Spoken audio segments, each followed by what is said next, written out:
Hello students, कैसे हैं आप सब। बेटा आज अपन स्टार्ट करेंगे अपना टॉपिक पीएच स्केल से। ये एसिड बेसिस सॉल्ट्स का इंपॉर्टेंट टॉपिक है, इसका बोर्ड में एक क्वेश्चन भी आता है।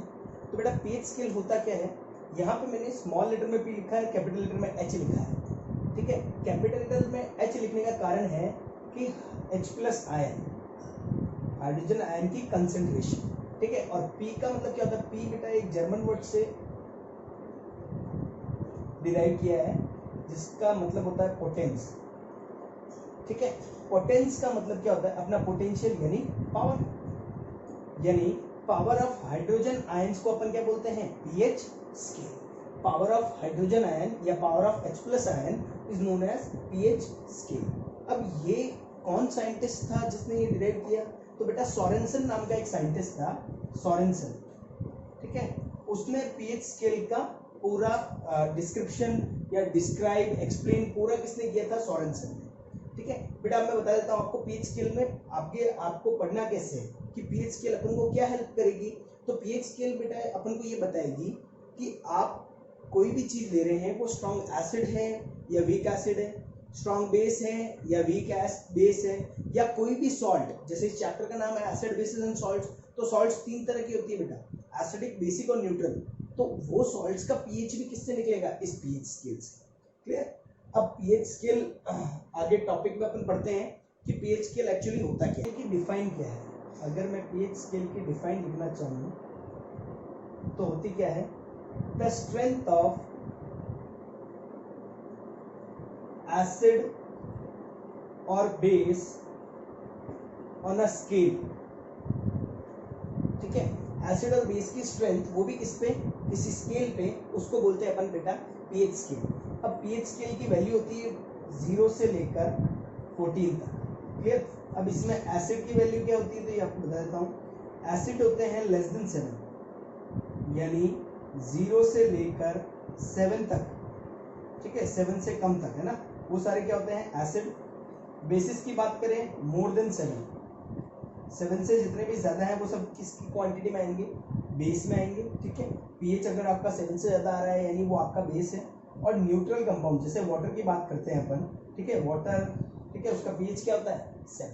और ब्लड का भी पीएच लगभग 7 के करीबी होता है। ठीक है, तो न्यूट्रल कंपाउंड है वाटर जिसका पीएच क्या है, 7।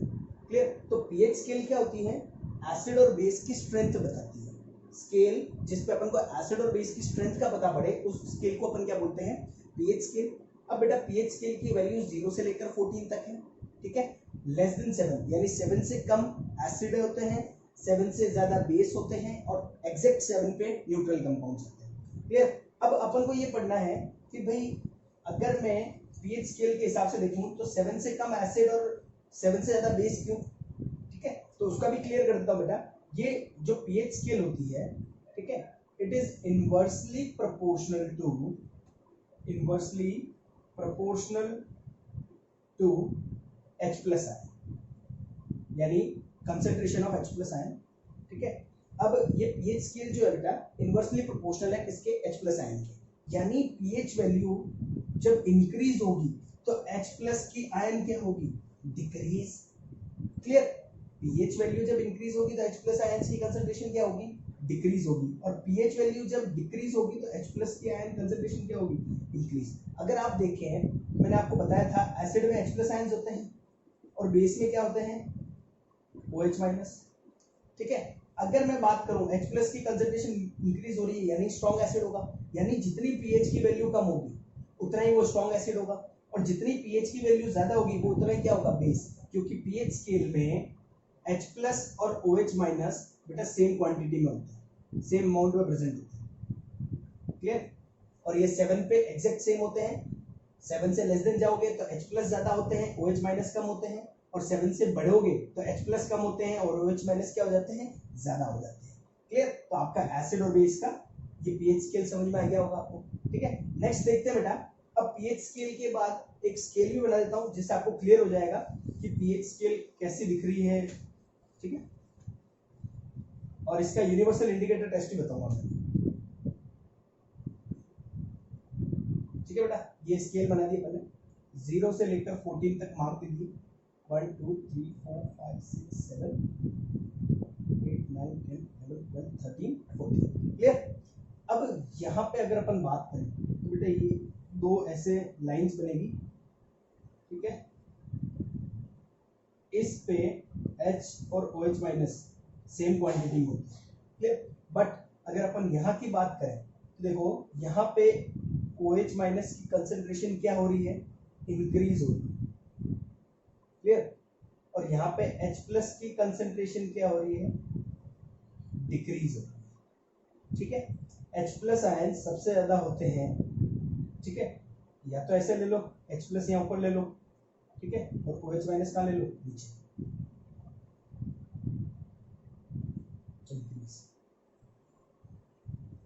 क्लियर।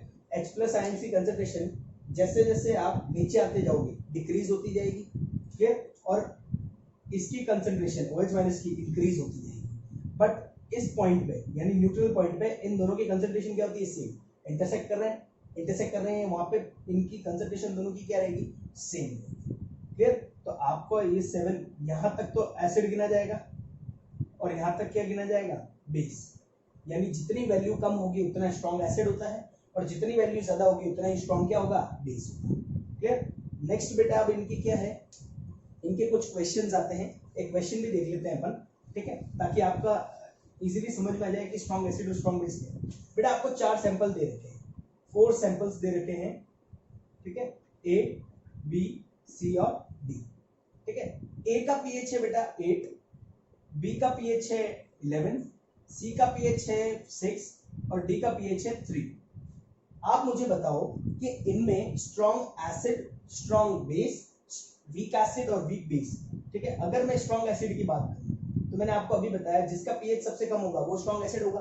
बताओ सबसे कम पीएच किसका, बी का, तो स्ट्रॉन्ग एसिड कौन हो गया, डी सैंपल। अब वीक एसिड की बात करें बेटा, वीक एसिड कौन होगा, जिसका पीएच, ठीक है, 7 से कम होगा, बट ठीक है 7 से कम होना चाहिए, बट जो दूसरा एसिड है उससे हल्का सा ज्यादा होना चाहिए। अब देखो 7 से पीएच कम वाले दो हैं, ठीक है, 3 और 6, 3 तो स्ट्रॉन्ग एसिड चला गया, बचा गया 6, तो 6 यानी सी, सैंपल कौन सा हो गया। नेक्स्ट स्ट्रॉन्ग बेस, सबसे ज्यादा पीएच किसका है, 11 यानी बी सैंपल। और वीक बेस क्या हो जाएगा, क्लियर। ये strong acid, weak acid, strong base, weak base, ये क्वेश्चन भी जनरली आ जाता है एग्जाम्स में, 10th बोर्ड्स के एग्जाम्स में ये क्वेश्चन भी आ जाता है, तो इससे आपका इजीली सॉल्व हो जाएगा, ठीक है बच्चे लोग। नेक्स्ट अपन पढ़ते हैं अब कि यूनिवर्सल इंडिकेटर टेस्ट कैसे करते हैं, ठीक है। तो बेटा यूनिवर्सल इंडिकेटर होता क्या है पहले आपको ये पता होना चाहिए, ठीक है। यूनिवर्सल इंडिकेटर क्या होता है, बहुत सारे इंडिकेटर्स को मिक्स किया जाता है जिससे क्या बनता है, यूनिवर्सल इंडिकेटर, ठीक है। यूनिवर्सल इंडिकेटर एक सॉल्यूशन से नहीं बनता है, बहुत सारे इंडिकेटर्स को मिक्स करते हैं तब क्या बनता है, यूनिवर्सल इंडिकेटर। अब यूनिवर्सल आपको कलर पता है, जो रेनबो में कलर्स होते हैं वो यूनिवर्सल कलर कहे जाते हैं, यानी 7 कलर है, ठीक है। अपन पढ़ते हैं विग्योर, VIGYOR। अब यहाँ से मैं सिंपल बता देता हूँ, अगर टेस्ट में कभी भी ग्रीन कलर आ जाए, ठीक है, मैंने वाटर लिया, ठीक है, वाटर को ऊपर यूनिवर्सल इंडिकेटर डाला, ड्रॉप, एक ड्रॉप डाली, वो कलर ग्रीन कर देगा। ग्रीन करने का मतलब है इसका पीएच कितना होगा, 7, यानी जो बीच का कलर है, ठीक है, वो तो 7। ये जो भी कलर आ रहे हैं वॉयलेट, इंडिगो या ब्लू, ये आपके बेसिस के कलर होंगे, ठीक है। जितना वॉयलेट कलर आएगा वो स्ट्रॉन्ग बेस होगा, और ये जो कलर होंगे ये सारे आपके होंगे एसिड के, और जितना रेड कलर आएगा वो क्या होगा, स्ट्रॉन्ग एसिड होगा, क्लियर। तो ये आपका यूनिवर्सल इंडिकेटर टेस्ट होगा, जिससे आपको पता पड़ेगा कि एक स्ट्रिप देते हैं आपको, ठीक है, एक स्ट्रिप दी होती है ऐसे, और उसमें कलर्स ऐसे लगे हुए होते हैं कि भाई यहाँ पे वॉयलेट है, इंडिगो है, ब्लू है, ग्रीन है, येलो है, ऑरेंज है, रेड है, ऐसे कलर बने हुए होते हैं। तो आपको वो टेस्ट, मतलब जैसे आपका कलर आएगा तो आपको उससे मैच करना पड़ता है कि अपना पीएच कहाँ रेंज कर रहा है, 6 to 8, 6 to 9 ऐसे, क्लियर। तो अपन वो तो नहीं पढ़ सकते, ठीक। तो अपन ये सिंपल देख लेते हैं यूनिवर्सल इंडिकेटर होते हैं, बहुत सारे इंडिकेटर्स को मिक्स करके यूनिवर्सल इंडिकेटर बनाया जाता है, जो एसिड और बेसिस की स्ट्रेंथ को बताता है, ठीक है, with the help of 7 colours, violet, indigo, blue, green, yellow, orange और रेड।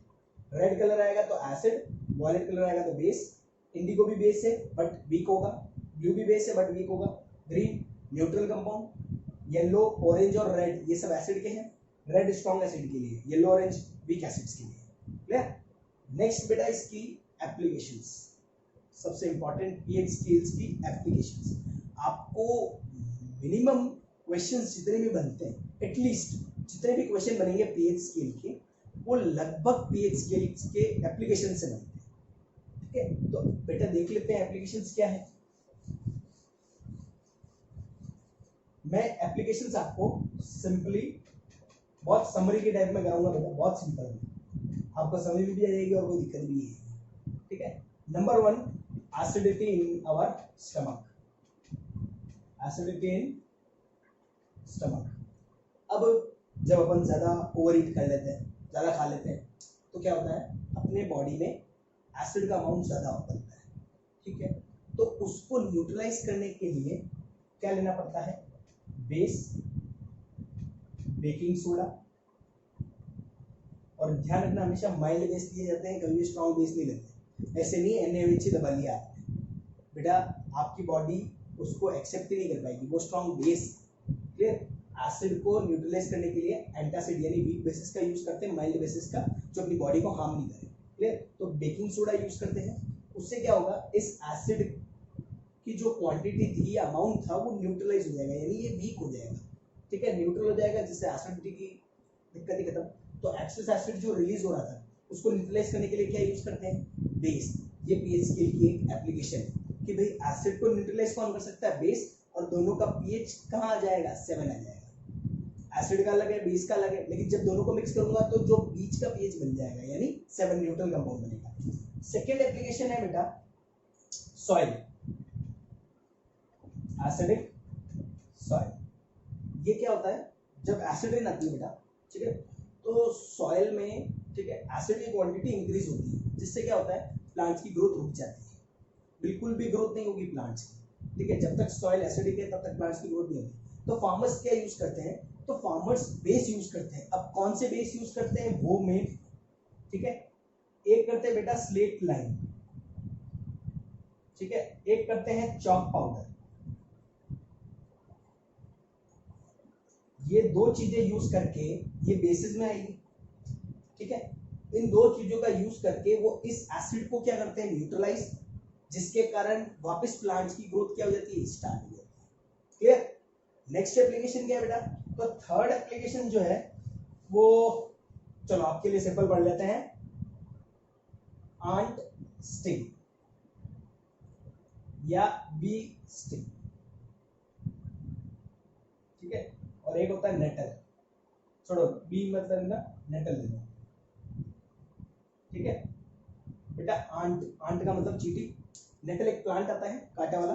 ठीक है, ये दोनों बेटा एक एसिड रिलीज करते हैं जिसको अपन बोलते हैं मेथेनोइक एसिड। ये दोनों एक एसिड रिलीज करते हैं जिसका नाम क्या है, मेथेनोइक एसिड। आंट और नेटल दोनों। ठीक है, अब ये क्या, इनको न्यूट्रलाइज करने के लिए क्या यूज करते हैं, तो आंट और नेटल जो होते हैं ये मेथेनोइक एसिड रिलीज कर रहे हैं, तो इनको न्यूट्रलाइज करने के लिए अपन क्या यूज करेंगे, बेस। यानी अगर आप बेस अप्लाई कर दें in the form of baking soda या कोई भी बेस, ठीक है, वीक बेस नॉट स्ट्रॉन्ग, ठीक है, बेकिंग सोडा जैसे अप्लाई करते हैं तो ये न्यूट्रलाइज हो जाएगा। ठीक है स्टूडेंट्स, अपना ये पीएच स्केल खत्म हो गया। नेक्स्ट अपन जब स्टार्ट करेंगे, अब अगला टॉपिक जो है वो मैं सॉल्ट्स के ऊपर लूंगा, टाइप्स ऑफ सॉल्ट्स, और जो 5 कंपाउंड है, ठीक है, इंपॉर्टेंट है, 5 मार्क्स का क्वेश्चन आता है जिससे कास्टिक सोडा, बेकिंग सोडा, ठीक है, वॉशिंग सोडा, ब्लीचिंग पाउडर और आपका पीओपी, प्लास्टर ऑफ पेरिस। तो इसका एक मैं वीडियो बनाऊंगा, नेक्स्ट वीडियो मेरा इस भी होगा। Thank you so much.